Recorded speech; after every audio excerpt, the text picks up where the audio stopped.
What's up guys, welcome back to my channel. Today I am officially 9 days post-op, and for those of you who don't know, I came to Colorado because I had a little bit of a procedure / surgery that I did. I'm feeling much better, especially for like just 1 week out of going under general anesthesia, a week of antibiotics, taking literally every pill under the sun. So with all of that, I'm feeling amazing, and I wanted to tell you guys what I did that actually helped me feel so much better, in hopes that maybe one day if you guys have surgery or if you just want to adopt and embed these tips into your lifestyle, you can do that too. Before I get into everything, I just want to disclaim, I'm not a doctor. Whatever your doctor tells you you should do before and after surgery, you should do that. This is just what I did. So without further ado, let's get into my tips and tricks to a speedy recovery from surgery. My hair is everywhere. Okay, so the first and most important tip is hydration. When you undergo surgery, especially if you are under general anesthesia, you are extremely dehydrated. When I came out of surgery, my mom asked my doctor why my face was so puffy and like bloated. They told her that they pumped me with a lot of fluids. And so one way to make sure that you flush all the anesthesia out of your system is to load up on as much water as possible. One suggestion I do have is to also include things that are high in electrolytes.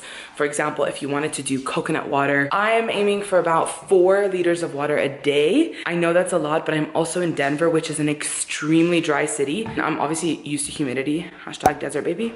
Especially in the first few days, it's super important to have fluids. You can load up on it in tea, in water, and I also would try and stay away from any diuretics, so those things that kind of drain all the water out of you. So I haven't had coffee in a really long time. Hydration life is the best life. So my next tip is, as best as you can, and if your doctor allows you to, is to go for a walk every single day. I am used to it being a little bit more active, and so when I'm lying down like trying to recover, I find myself getting jittery, my legs shake, I'm twitching because my body just has so much excess energy that I'm not burning off. So a daily walk actually really helps for me to reduce the inflammation, and my surgery was on the upper body, so my legs, like, they're good, I'm fine, and my doctor actually recommended it because it does help with swelling. So if you got them legs ready, I try and get up to 10K now. Hi, now I got my walking buddy. Hi. I was just saying how walking is so good for you post-surgery. So we are on our daily walk for 45 minutes, or as long as we can last. An hour. An hour. I wish we had a dog that we could just like walk on a leash. Yeah.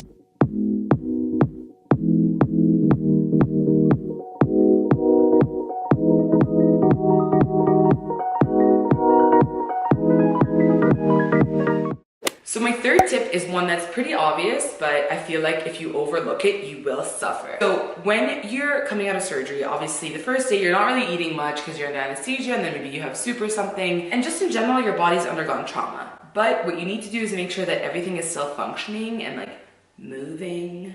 Catch my drift? So you need to load up on fiber. I'm gonna show you my favorite kinds of fiber, things that I had every single day. But before I show you what they are, I wanna just kind of go over how every single day for the past 10 days while I was on antibiotics, I had 3 small meals a day. And I did that because I wanted to make sure my digestive system was constantly working. I didn't really want to put it in a break and then have it like, I don't know, self-combust. And I also could not take any antibiotics without having a small meal. 4 kinds of fiber, in addition to having 3 small meals, are as follows. My first one, and you need to invest in this, is Smooth Move tea. I got the one that's in peppermint, and I had a packet of this probably like every single night, or maybe every other night, not every single night, because I was getting a lot of other fiber. My breakfast every morning was essentially the same thing. It was always cereal with almond milk, and obviously a cereal low in sugar, nothing like Frosted Flakes or Trix or whatever. In addition to my cereal, I added organic flax meal, and I just kind of sprinkled this on top, but I didn't mix it in because if it got to the bottom, it just kind of clumped. Obviously, I had chia seeds in my teeth for basically 10 days. I would have chia seeds every single morning. I also added some berries. So this is exactly what my breakfast looked like every single morning. Berries, chia, flax, and some cinnamon life cereal. You can honestly get whichever one you want. What I found was that with this breakfast, I was full and satiated for quite a long time, which prevented me from snacking. And I was able to start my day on a super large amount of fiber, which I thought was ideal for when you are in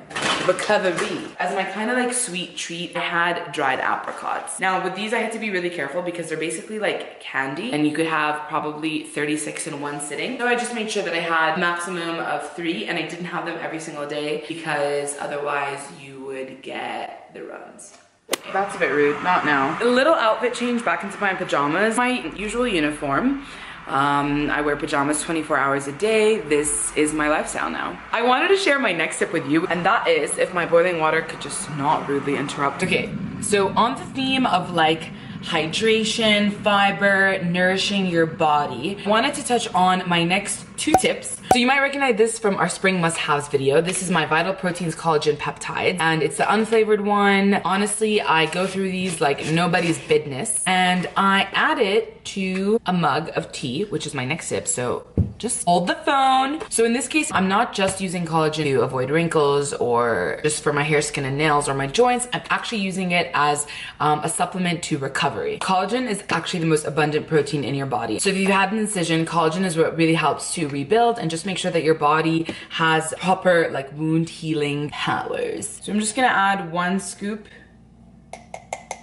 in there.